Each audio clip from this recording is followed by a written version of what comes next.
Hello dear students, welcome to TWS academy. Good morning dear students, প্রতিদিনের মতো আজও একটি নতুন জেনারেল অ্যাওয়ারনেস এবং জিকের প্র্যাকটিস ক্লাস নিয়ে হাজির হয়েছি। 5 নম্বর পর্ব। প্রতিদিন ক্লাসটি হচ্ছে TWS একাডেমিতে। অবভিয়াসলি প্রতিদিন ক্লাস দেখতে চ্যানেলটিকে সাবস্ক্রাইব করে রাখো। আর প্রতিদিন এই রুটিন অনুযায়ী ক্লাস হচ্ছে আমাদের দ্য ওয়ে অফ সলিউশন এবং TWS একাডেমিতে। আজকের প্রথম প্রশ্ন, যুগান্তর পত্রিকার প্রকাশক কে ছিলেন? যুগান্তর হচ্ছে পত্রিকা, ছিল একটা আমাদের ভারতের। এই পত্রিকাটির প্রকাশক কে ছিলেন?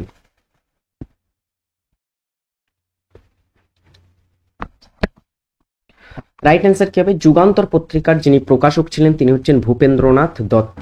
ভূপেন্দ্রনাথ দত্ত 1906 সালে যুগান্তর পত্রিকাটি প্রকাশ করেন।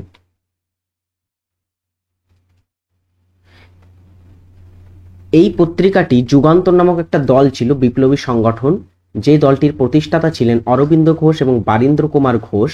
সেই দলের কিন্তু মুখপত্র ছিল এই পত্রিকাটি। তো এটা একটু মনে রাখবে, যুগান্তর পত্রিকা যুগান্তর দলের মুখপত্র ছিল। কোনটি নিউক্লিয় প্রোটিন? নিম্নের কোনটি নিউক্লিয় প্রোটিন? ক্যাপসিড, হিস্টোন, ক্রিস্টি এবং কাইমোট্রিপসিন। রাইট অ্যান্সার হচ্ছে নিউক্লিয় প্রোটিন হচ্ছে histone. Option B is right answer, histone. দ্বিতীয় ইঙ্গ মারাঠা যুদ্ধ কবে সংগঠিত হয়েছিল? দ্বিতীয় ইঙ্গ মারাঠা যুদ্ধ এটা ইংরেজ এবং মারাঠাদের মধ্যে অনুষ্ঠিত হওয়া বা সংঘটিত হওয়া দ্বিতীয় যুদ্ধ ছিল।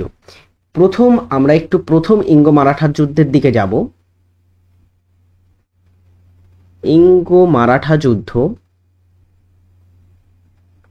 যেই যুদ্ধটা সংঘটিত হয়েছিল 1775 সালে এবং 1782 সাল পর্যন্ত এই যুদ্ধটি হয়েছিল, প্রথম ইঙ্গ মারাঠা যুদ্ধ।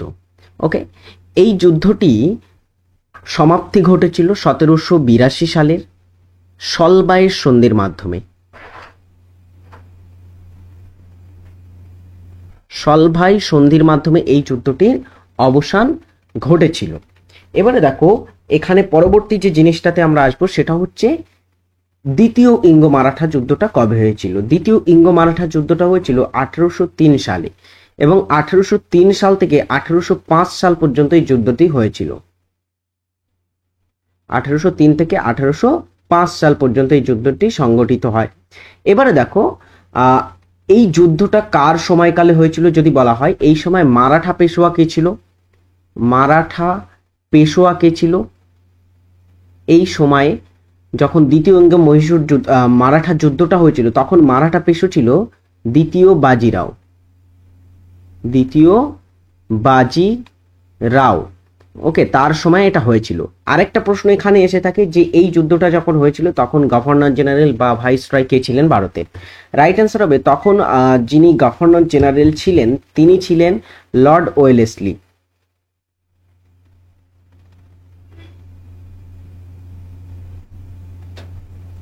লর্ড ওয়েলেসলির সময়ে এই যুদ্ধটা কিন্তু হয়েছিল।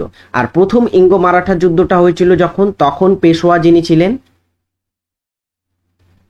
যিনি ছিলেন তার নাম হচ্ছে দ্বিতীয় মাধব রাও। মাধব রাও দ্বিতীয়। ওকে, আর যিনি এই সময় গভর্নর জেনারেল ছিলেন তিনি হচ্ছেন ওয়ারেন হেস্টিংস। এখানে যে কোনো একটা থেকে কিন্তু প্রশ্ন দিতে পারে, যে কোনো একটা থেকে প্রশ্ন দিতে পারে। প্রথম মারাঠা যুদ্ধ আর দ্বিতীয় মারাঠা যুদ্ধের মধ্যে যে কোনো একটা থেকে কার সময় হয়েছিল, বা কে বাংলার গভর্নর জেনারেল ছিলেন, অথবা কে মারাঠা পেশোয়া ছিলেন এই সময়ে। তো দুটো একটু ভালো করে তোমরা দেখে রাখবে। পরবর্তী প্রশ্নে আসি, যেটা হচ্ছে লোহার দণ্ডের উপর রূপোর প্রলেপ দিতে হলে অ্যানোড রূপে ব্যবহার করা হবে কি? টিনের দণ্ড, রূপোর দণ্ড, টিন ও রূপোর সংকর, আর হচ্ছে নান। টিন নয়, এটা লোহা হবে। লোহার দণ্ড বা টিন, লোহা, টিন হয়ে গেছে লোহাটার জায়গাতে, যাই হোক লোহা, FE। অ্যান্সার করো। যখন লোহার দণ্ডের উপর রূপোর প্রলেপ দেওয়া হবে তখন অ্যানোড এবং ক্যাথোড রুটে কিসের ব্যবহার করা হবে? মনে রাখবে সবসময় যে ধাতুর উপরে প্রলেপ দেওয়া হবে সেই ধাতুটা থাকবে ক্যাথোডে। কোথায় থাকবে? ক্যাথোডে থাকবে। যে ধাতুর উপরে প্রলেপ দেওয়া হবে, যে ধাতুর উপরে প্রলেপ দেওয়া হবে,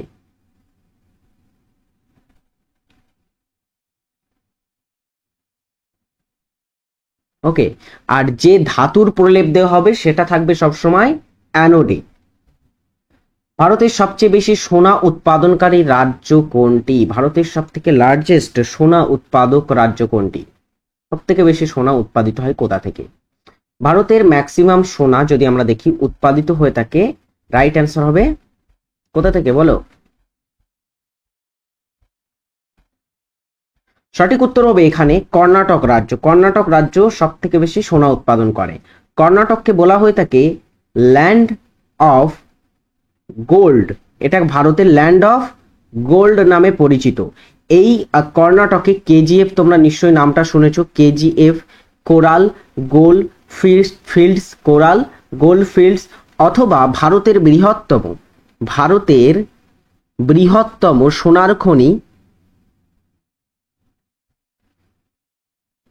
সোনার খনি যেটার নাম হচ্ছে হুট্টি গোল্ড মাইন্স, হুট্টি সোনা খনি। এটা ভারতের বৃহত্তম সোনার খনি, এটা কর্ণাটক রাজ্যে অবস্থিত। তো ভারতের বৃহত্তম সোনা খনির নাম কি? রাইট অ্যান্সার হচ্ছে হুট্টি সোনার খনি বা হুট্টি গোল্ড মাইন্স, এবং এটা কর্ণাটক রাজ্যে অবস্থিত। আর কর্ণাটক রাজ্য সব থেকে বেশি সোনা উৎপাদন করে থাকে ভারতের মধ্যে। পঞ্চশীল নীতির কথা কে বলেছিলেন? পঞ্চশীল নীতি, এই কথাটা কে বলেছিলেন? দেখো পঞ্চশীল নীতিটা কি? পঞ্চশীল নীতিটা হচ্ছে 1954 সালে আমাদের ভারতের প্রথম প্রধানমন্ত্রী জওহরলাল নেহেরু এবং চীনের প্রথম প্রধানমন্ত্রী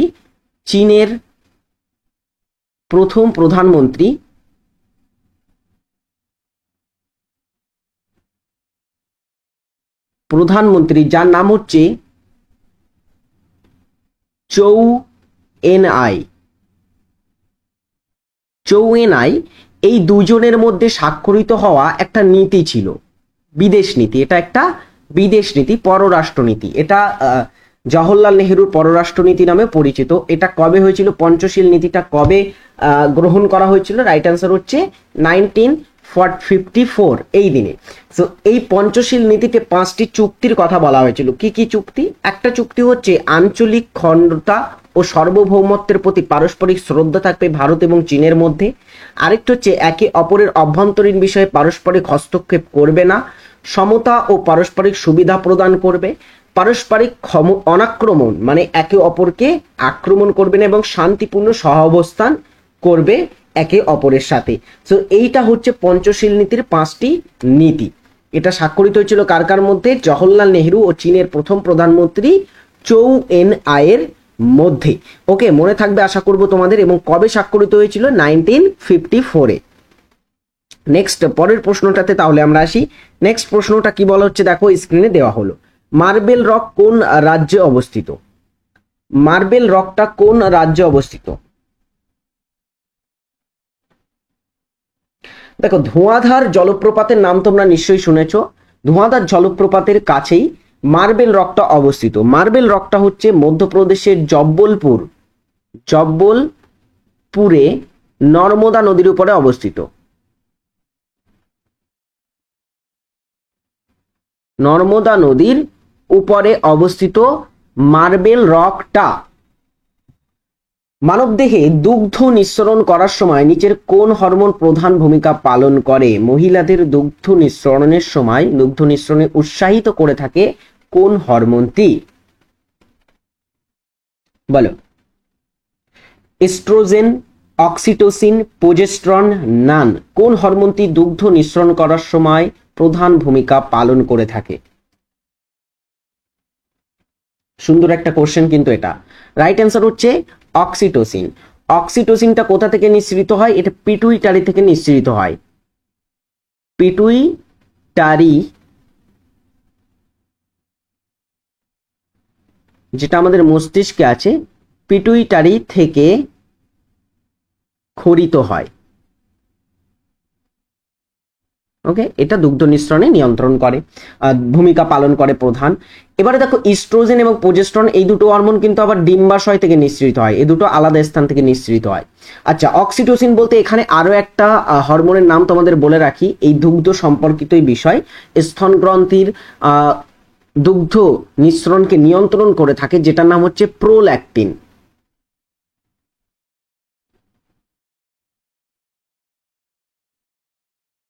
প্রোল্যাক্টিন নামক একটা হরমোন আছে, এটাও পিটুইটারি থেকে নিঃসৃত হয়। এটা কিন্তু দুগ্ধ উৎপাদনকে বৃদ্ধির হার অথবা দুগ্ধ উৎপাদনের যে নিয়ন্ত্রণ সেটা করে থাকে এই প্রোল্যাক্টিন হরমোনটা। ভারতের বৃহত্তম বাঁধ প্রকল্প কোনটি? 9 নম্বর প্রশ্ন, ভারতের বৃহত্তম বাঁধ প্রকল্প কোনটি?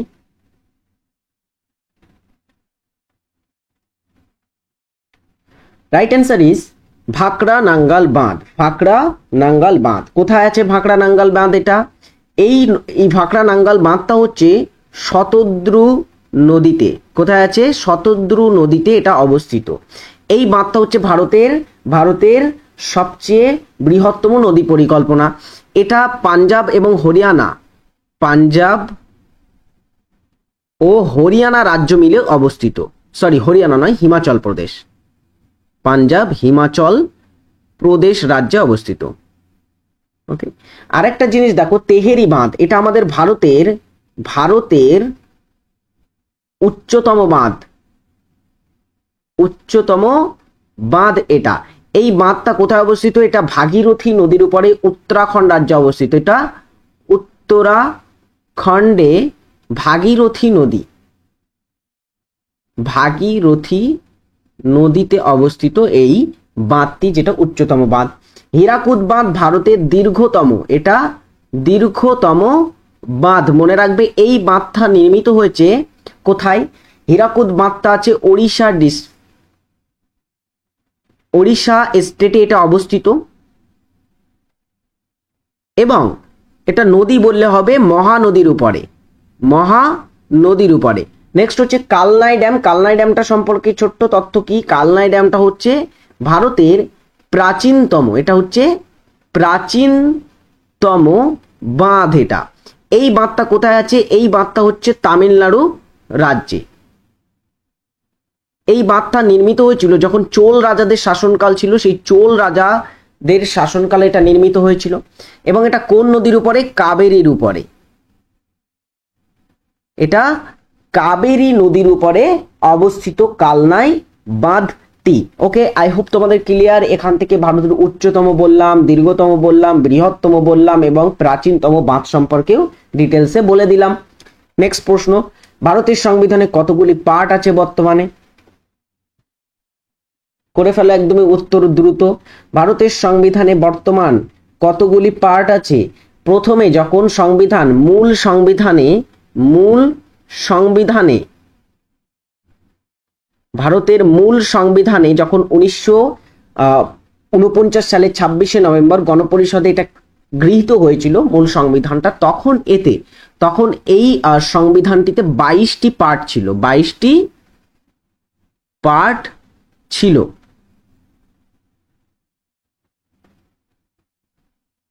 বর্তমানে এটা বেড়ে হয়েছে কতগুলি? বর্তমানে এই পার্টগুলো বেড়ে 25টি পার্ট হয়েছে। বর্তমান ভারতীয় সংবিধানে 25টি পার্ট আছে। নেক্সট আজকের হোমওয়ার্ক, আর্সেনিক দূষণের ফলে কি রোগ হয়? কমেন্ট করে সকলে এটার উত্তর জানিয়ে যাবে। আর্সেনিক দূষণের ফলে কি রোগ হয়ে থাকে? অবশ্যই আই হোপ তোমরা সকলে এটার সঠিক উত্তর করে যাবে আজকের কমেন্টে। লোকসভার স্পিকারের ভোটকে কি বলা হয়? লোকসভার স্পিকারের ভোটকে কি বলা হয়ে থাকে? কাস্টিং ভোট, ভেটো ভোট, ডিটিং ভোট এবং ডিরেক্ট ভোট। ভারতের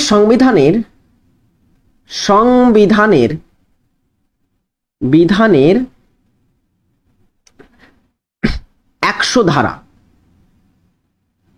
100 ধারাটা মনে রাখো, কারণ এই ধারায় সাংসদদের ভোট দানের পদ্ধতি, ভোট দানের পদ্ধতি সম্পর্কে বর্ণনা করা হয়েছে বা বলা হয়েছে। এখানেই 100 ধারাতে 101 বা 100 ধারাতে বলা হয়েছে কি কাস্টিং ভোটের কথা। কাস্টিং ভোটটা কি? কাস্টিং ভোট হচ্ছে স্পিকারের ভোটকে বলা হয়। কাস্টিং ভোটটা স্পিকারের ভোটকে বলা হয়। স্পিকার কিন্তু সবসময় ভোট দিতে পারেন না। যখন দুই পক্ষের ভোট একদমই সমান হয়ে থাকে তখন স্পিকার কিন্তু ভোট দিয়ে থাকেন। যখন দুই পক্ষের ভোট সমান থাকবে তখন স্পিকার ভোট দেবেন। এটাকে কাস্টিং ভোট বলা হবে, যেটা 100 ধারাতে বর্ণিত আছে। কৌলিন্য প্রথা কে প্রবর্তন করেছিলেন?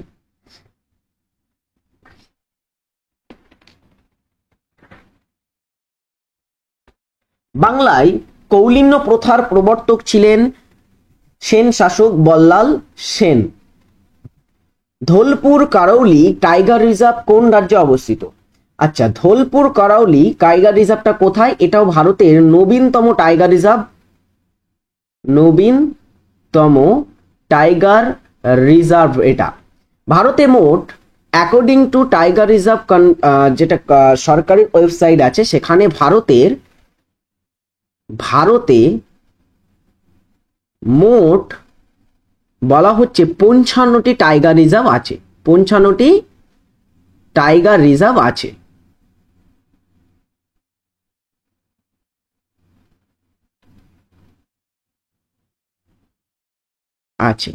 যার মধ্যে ধোলপুর কারাউলি হচ্ছে নবীনতম টাইগার রিজার্ভ। 2023 সালে এটাকে ঘোষণা করা হয়েছিল, এটাকে অ্যাড করা হয়েছে টাইগার রিজার্ভে। এটা কোথায় আছে বলা হচ্ছে? এই টাইগার রিজার্ভটা অবস্থিত রাজস্থান রাজ্যে। কোথায় আছে ধোলপুর কারৌলি? এটা রাজস্থানে আছে। রাজস্থানে আরো কিছু টাইগার রিজার্ভ আছে, যেমন রণথম্বর টাইগার রিজার্ভ এখানে অবস্থিত। এই রাজস্থানে আছে সরিস্কা টাইগার রিজার্ভ। কোথায় আছে? এটাও রাজস্থানে আছে। টিআর দিয়ে প্রকাশ করছি আমি টাইগার রিজার্ভটাকে। আর আছে এখানে Ramgarh tiger reserve.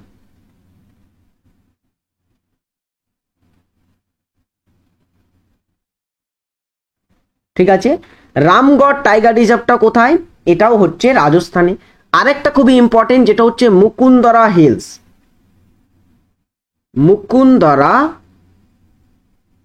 Hills tiger reserve, এটা অবস্থিত এখানে। আর সব থেকে লেটেস্ট ধোলপুর কারাউলি। আমরা 5টা টাইগার রিজার্ভের নাম এখানে জেনে রাখলাম একদমই সহজে সংক্ষেপে।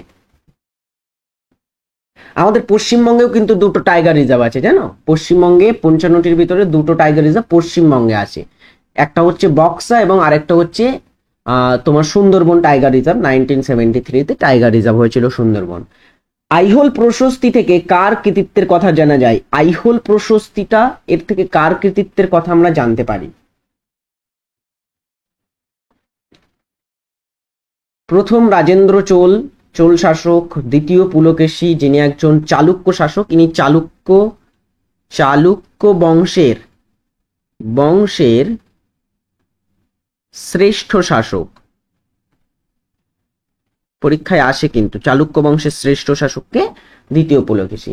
এছাড়া গৌতমীপুত্র সাতকর্ণী যিনি সাতবাহন বংশের শ্রেষ্ঠ শাসক ছিলেন। আর প্রথম মহেন্দ্র বর্মন যিনি একজন পল্লব শাসক। রাইট অ্যান্সার হবে কি? আইহোল প্রশস্তি থেকে কার কথা জানতে পারি? এখানে রাইট অ্যান্সার হবে দ্বিতীয় পুলকেশীর কথা আমরা জানতে পারি আইহোল প্রশস্তি থেকে। আচ্ছা, আইহোল প্রশস্তির একজন রচয়িতা, আলাদা একজন ব্যক্তি আছেন রচয়িতা। এই প্রশস্তিটির রচয়িতা বা এটা কে লিখেছিলেন? মনে রাখবে, এটা লিখেছিলেন এই দ্বিতীয় পুলকেশীর একজন সভাকবি ছিলেন, যার নাম হচ্ছে রবি কীর্তি। তিনি রচনা করেছিলেন। ডাফলা উপজাতি দেখা যায় ভারতের কোন রাজ্যে?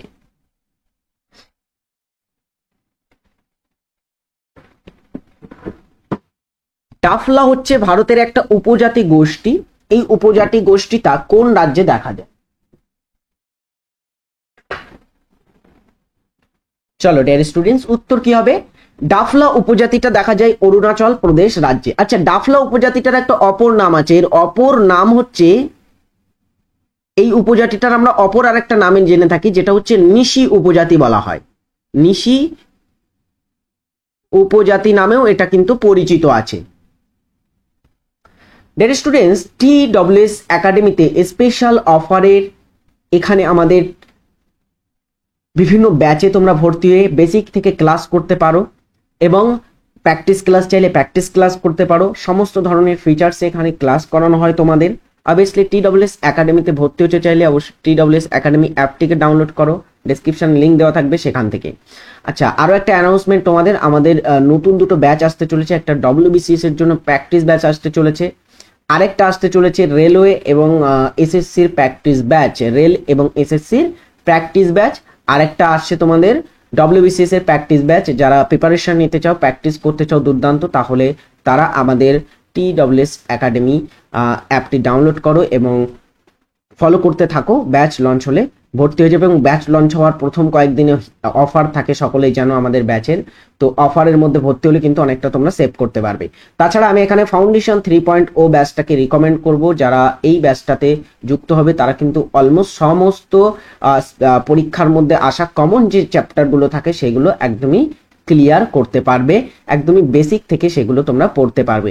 Obviously TWS academy app download করো এবং আজই ভর্তি হয়ে যাও আমাদের ব্যাচে। দেখা হচ্ছে সেখানে। পরের প্রশ্ন, রাষ্ট্র পরিচালনার নির্দেশাত্মক নীতি সমূহ কোন দেশ থেকে গৃহীত হয়েছে? রাষ্ট্র পরিচালনার নির্দেশমূলক নীতি সমূহ এগুলো কোন দেশ থেকে ভারতের সংবিধানে গৃহীত হয়েছে?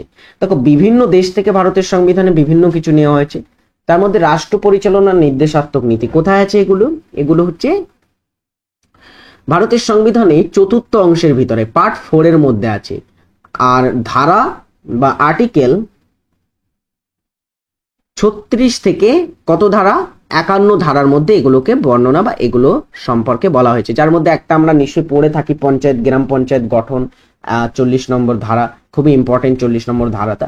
তো যাই হোক, রাষ্ট্র পরিচালনার নির্দেশাত্মক নীতিগুলোর কিছু বৈশিষ্ট্য থাকে এবং এটার গৃহীত হয়েছে কোথা থেকে? প্রথমে আমরা দেখি, রাষ্ট্র পরিচালনার নির্দেশাত্মক নীতিগুলো গৃহীত হয়েছে আয়ারল্যান্ড থেকে। কোথা থেকে? আয়ারল্যান্ড থেকে। আচ্ছা, আয়ারল্যান্ড থেকে আরো অনেক কিছু গৃহীত হয়েছে, যেমন আমাদের যে রাজ্যসভায় রাষ্ট্রপতি দ্বারা যে 12 জনকে মনোনীত করা যায় আমরা জানি, সেটা কিন্তু এই মনোনয়ন করার পদ্ধতি বা মনোনীত যে সদস্য করা হয় এটাও কিন্তু আয়ারল্যান্ড থেকে গৃহীত হয়েছে। রাষ্ট্রপতি নির্বাচনের পদ্ধতি 55 ধারা গৃহীত হয়েছে কোথা থেকে? এই আয়ারল্যান্ড থেকে। এছাড়া ব্রিটেন থেকে অনেক কিছু গৃহীত হয়েছে ভারতে। ব্রিটেন থেকে আমাদের ভারতের সংবিধানে গৃহীত হয়েছে সংসদীয় শাসন ব্যবস্থার ধারণা, একক নাগরিকত্বের ধারণা, দেন হচ্ছে দ্বিকক্ষ বিশিষ্ট আইনসভা, যেটা দ্বিকক্ষ বিশিষ্ট শাসন সংসদের ধারণা, এটাও গৃহীত হয়েছে এখান থেকে। তারপরে ব্রিটেন থেকে আরো উল্লেখযোগ্য কিছু গৃহণের মধ্যে বলতে গেলে শক্তিশালী নিম্নকক্ষের ধারণা, খুবই ইম্পর্টেন্ট এটা, শক্তিশালী নিম্নকক্ষের ধারণা, এটা কোথা থেকে গৃহীত হয়েছে? ব্রিটেন থেকে। কানাডা থেকে শক্তিশালী কেন্দ্রের উপস্থিতি, এটার ধারণা গৃহীত হয়েছে। তারপরে গৃহীত হয়েছে কেন্দ্র এবং রাজ্যের মধ্যে ক্ষমতা বন্টনের পরে যে অবশিষ্ট ক্ষমতা থাকবে সেটা কেন্দ্রের হাতেই থেকে যাবে, এটা কিন্তু কানাডা থেকে গৃহীত হয়েছে। অস্ট্রেলিয়া থেকে ভেরি ইম্পর্টেন্ট যৌথ তালিকার ধারণা, অস্ট্রেলিয়া থেকে যৌথ তালিকার ধারণা গৃহীত হয়েছে। আর গৃহীত হয়েছে কি? যৌথ অধিবেশনের ধারণা, প্রস্তাবনার ভাষা, যৌথ তালিকা, যৌথ অধিবেশন, প্রস্তাবনার ভাষা অস্ট্রেলিয়া থেকে।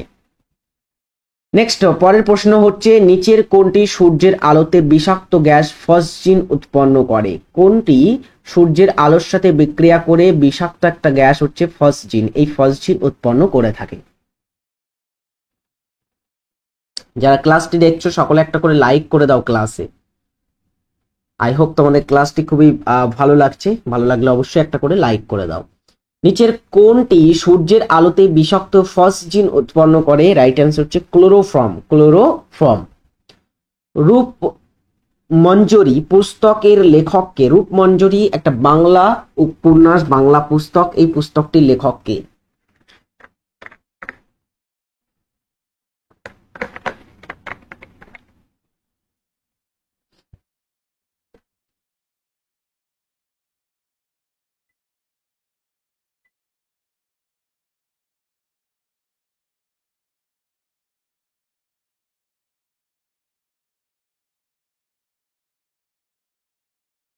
রূপমঞ্জরি পুস্তকের লেখক হচ্ছেন কে? নারায়ণ সান্যাল হচ্ছেন এই পুস্তকটির লেখক। কত সালে শিবাজির রাজ্যাভিষেক হয়। শিবাজির রাজ্যাভিষেক কত সালে হয়েছিল? শিবাজি কে ছিলেন? ছত্রপতি নামে পরিচিত, ছত্রপতি শিবাজি। ইনি ছিলেন মারাঠা শাসক, মারাঠা সব থেকে শক্তিশালী শাসক ছিলেন এই ছত্রপতি শিবাজি। শিবাজির রাজ্যাভিষেকটা সম্পন্ন হয়েছিল কবে?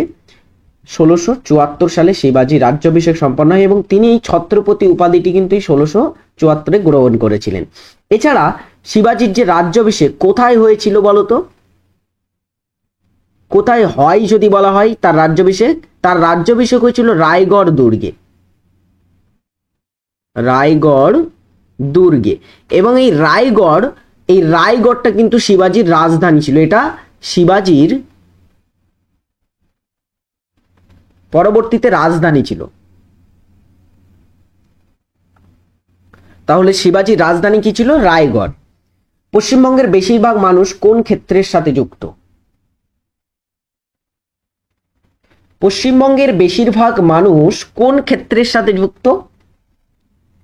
অবভিয়াসলি কৃষি ক্ষেত্রের সাথে যুক্ত, মানুষ সব থেকে বেশি কৃষি ক্ষেত্রের সাথে যুক্ত। অসহযোগ আন্দোলনকালে কোন নেতা প্রথম গ্রেপ্তার হন? এদের মধ্যে কোন নেতাটা প্রথম অসহযোগ আন্দোলনকালে গ্রেপ্তার হয়েছিলেন? অসহযোগ আন্দোলন শুরু হয়েছিল কবে? অসহযোগ আন্দোলনটা শুরু হয়েছিল 1920 থেকে 1922 সাল পর্যন্ত চলেছিল। গান্ধীজি পরে এটা প্রত্যাহার করেছিল আমরা জানি। সো এই অসহযোগ আন্দোলনকালে যিনি প্রথম গ্রেপ্তার হয়েছিলেন অসহযোগ আন্দোলনের সময়, তার নাম হচ্ছে চিত্তরঞ্জন দাস, সিআর দাস। দেশবন্ধু নামেও পরিচিত ছিলেন তিনি। নিম্নলিখিত কোনটি ছোঁয়াচে রোগ? ছোঁয়াচে রোগ: ডায়াবেটিস, স্ট্রোক, যক্ষ্মা এবং হাঁপানি।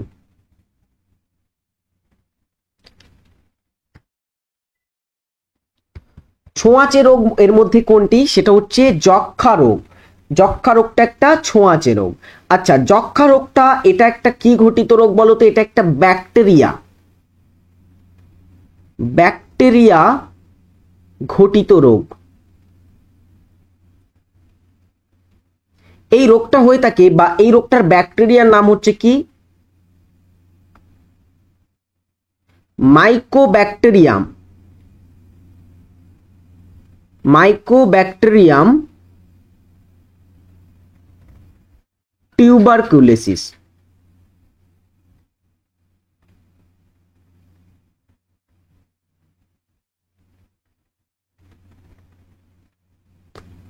মাইকোব্যাকটেরিয়াম টিউবারকুলোসিস হচ্ছে এই ব্যাকটেরিয়াটার নাম। এটা একটা ছোঁয়াচে রোগ।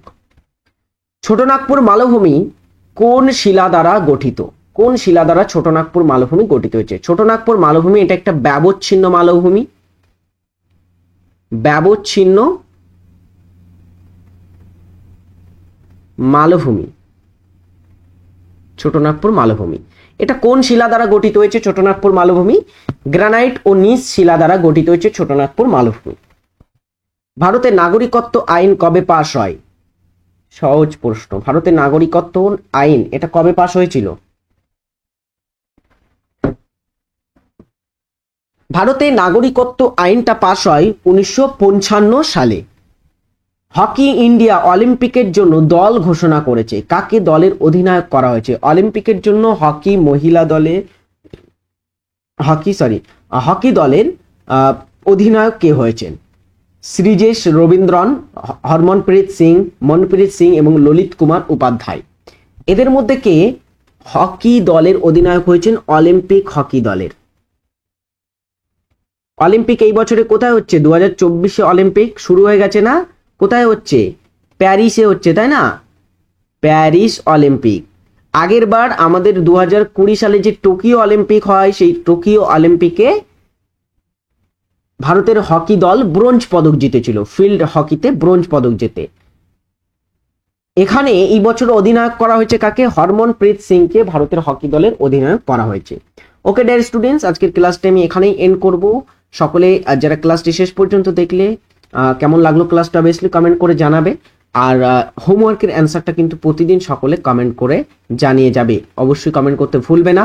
আর আমাদের TWS একাডেমি অ্যাপে যদি যুক্ত হতে চাও অবশ্যই ডাউনলোড করে সেখান থেকে তোমরা যুক্ত হয়ে যাবে। ভালো থাকবে সকলে, ক্লাসটা এখানে শেষ করছি, টাটা বাই।